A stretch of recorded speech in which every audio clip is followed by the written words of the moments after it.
Finally আমরা মামামের summer ফেস্টে চলে এসেছি কিন্ডারগার্টেনে। আর মামামের এত এক্সাইটমেন্টের কারণ কি জানেন?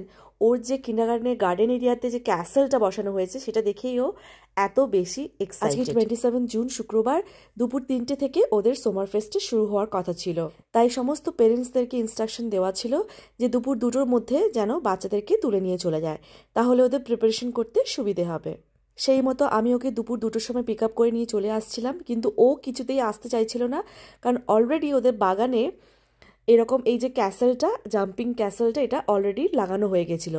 ওটা ও জানলা দিয়ে দেখে নিয়েছে এবং তাই ও কিছুতেই আসবে না ওখানে যাবে। অনেক বুঝিয়ে বাজিয়ে আমি ওকে বাড়িতে নিয়ে যাই, তারপর একটু খাওয়া দাওয়া করে রেস্ট নিই, তারপর 3টের সময় আমরা চলে আসি সামার ফেস্ট। এসে দেখলাম যে একটা বেলুন গেম চলছে। মামামের ওর সবে কোনো ইন্টারেস্টই ছিল না, ওর ইন্টারেস্টটা ছিল এই জাম্পিং। নন স্টপ জাম্প করলো অনেকক্ষণ। তারপর আমি ওকে বললাম যে ওদিকে আরও অনেক গেমস আছে, তুমি চলো করবে। তো এখানে একটা ওয়াল পেন্টিংয়ের একটা ব্যবস্থা ছিল, সেগুলো এখানে করতে ওকে দেখালাম। তো এখানেও খুব ইন্টারেস্টেড হলো, স্বাভাবিকভাবে অনেকক্ষণ এই জায়গাটাতেও টাইম স্পেন্ড করলো। ওদিকে অনেক বাচ্চাগুলো দোলনাতেও দুলছিল। এরপর এখানে একটা বড় বলে জল রেখে তার মধ্যে কিছু মাছ টাইপের করা ছিল, সেগুলোকে স্টিক দিয়ে ধরে ধরে উঠিয়ে রাখতে হবে। তো এই গেমসটাতেও মাম্মাম দেখলাম খুব ইন্টারেস্টেড হলো। তো তারপর এখানে অনেকক্ষণ টাইম স্পেন্ড করলো, খেললো, মাঝে মাঝে ওদের টিচাররাও এসে ওদের সাথে খেলছিল।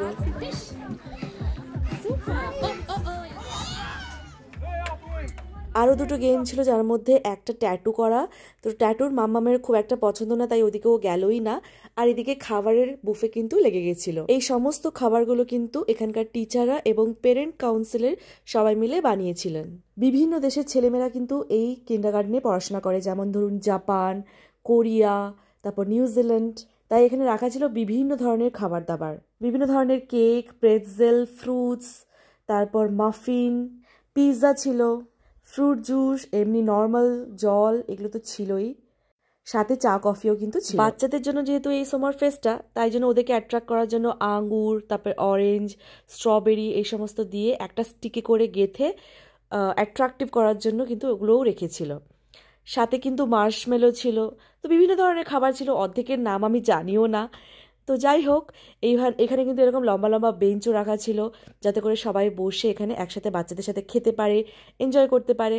মামামের তো খাওয়া দাওয়ার দিকে কোনো ইন্টারেস্ট ছিল না, আমি ওকে বুঝিয়ে বাজিয়ে একটু নিয়ে গেছিলাম।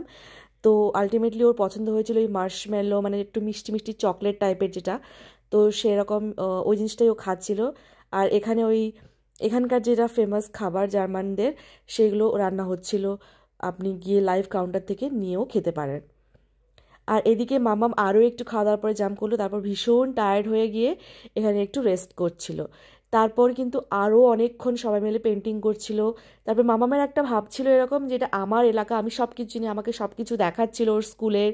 তারপর ও জল তেষ্টা পেয়েছিল মাঝখানে, তো জল খাওয়ার জন্য যখন যায় দেখে যে ওদের যে জাগটা থেকে জল নিয়ে খায় সেটা শেষ হয়ে গেছিলো। দেখলাম যে ও সঙ্গে সঙ্গে জলটা নিয়ে যেখান থেকে জল আনা হয়, ভরা হয়, সেখানে চলে গেল।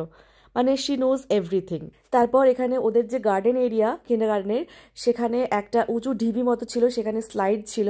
তো সেই স্লাইডে কিন্তু আমি একদম ওপরে উঠে পড়ি, ওখান থেকে পুরো অনুষ্ঠানটা দেখছিলাম। আর ওদের জাস্ট স্কুলের বাড়িটাতে দেখুন কি সুন্দর পাহাড় রয়েছে, এরকম জমি রয়েছে, ফাঁকা জায়গা, দেখতে তো ভীষণই সুন্দর লাগছিল। সামার ফেস্টে আসার জন্য কিন্তু আমাদেরকে ইনভাইট করা হয়েছিল, যদিও দাদু ঠাকুমা থাকতো এখানে, তাহলে কিন্তু ওরাও এখানে আসতে পারতো। অন্যান্য বেবিদের কিন্তু ঠাকুমা দাদুরাও এসেছিল।